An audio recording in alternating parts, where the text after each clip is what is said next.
Thank you and welcome to the show this morning.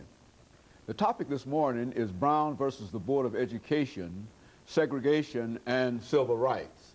And we're fortunate to have with us to talk about the Brown decision of 1954, segregation, and the civil rights movement that flowed out of the Brown decision, Dr. RMitchell, a professor at Fisk University and an individual, Dr. Mitchell, I might say, who has made a tremendous contribution to comments of Dr. James Haney by the many shows that we've had an opportunity to deal with you. Dr. Mitchell, let's see if we might be able, before we start today talking about Brown v. Board of Education and the civil rights movement, let's have you to give us some information about your background, your education, and some of the things that were important in terms of leading you to where we are today. Well, Dr. Haney, it's certainly been a pleasure to have been asked on so many occasions to be able to enter the conversation and dialogue with you over the last, I guess, 15 years now.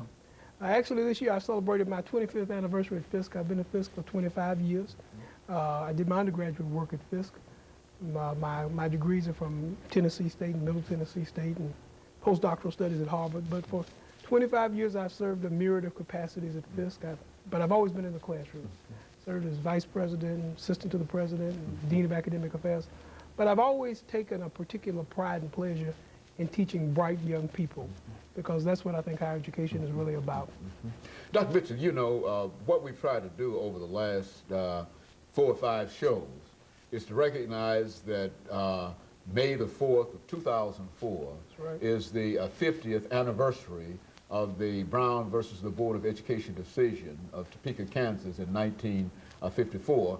And we wanted to at least recognize that anniversary by having a series of television shows dealing with certain aspects of Brown. I think we have to admit up front personally that we believe that the Brown decision is just about the most important decision made since the 13th Amendment to the Constitution. And what we'd like to do today is to have you to give us some information to sort of flow in to the other shows that we've had. We've already dealt with Brown and the law with Dr. Attorney Blackshear. We've dealt with Brown and public education in the South with Ms. Linda Wynn and Dr. Lewis Baldwin. And we've also dealt with Brown and diversity with the persons from Tennessee State University, Dr. Coleman McGinnis, and Dr. Raymond Richardson, as well as Mr. Mark Gunter. And so in a real sense, you represent the 4th attempt at Brown versus the Board of Education dealing with civil rights, simply indicating that not only do we wish to celebrate the 50th anniversary, but we recognize the significance of this decision, not only in diversity, but almost in every aspect. And so let's have you to start talking about one important element in Brown, and that is the separation of the races. Well, Brown attempted to remedy what had been standard in the United States even before it was the United States. That is the separation of people by race.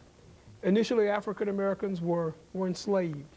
And during that enslavement, it was very important to deny certain aspects because it's difficult to keep people enslaved when they're educated. So in the colonial period, in the period before the Civil War, there were laws opposing education for African Americans. So that had become ingrained in America. Even after the Civil War, the great victory which would bring about with the 13th, 14th, and 15th Amendments, ideally it brought about the end of legal slavery. It made me free, but unfortunately it didn't make me equal. It didn't give me any parity. So in a South and in a North, after the war, there's still a separation of people based upon race, a denial of opportunity. This had been the de facto case, and then you have the very famous case of Plessy versus Ferguson. People can be separated based upon race. How much black blood makes you subject to be a Negro? 1 drop, 1 degree. What Plessy said was it established the principle, the really un-American principle of separate but equal. How can you really have things separate but equal? From a common sense standpoint, that just doesn't work out, especially when you expect the majority group to provide equally for the minority group. So Plessy versus Ferguson established constitutionally separation of the races, and second-class status for African Americans. That will not be addressed. Plessy versus Ferguson was 1896, and that will not be addressed, not overturned until 1954 with the Brown decision. Very good. And of course, Dr. Mitchell, let us make preparations for this first commercial break. And when we come back, I think you have us in the Plessy era. Yes. And so what we'd like for you to do during the second segment is to give our young people, more than anything, people who might not have lived through that experience, some idea of what it meant to be segregated in the period prior to 1954. We'll be back with our audience following this very short commercial break.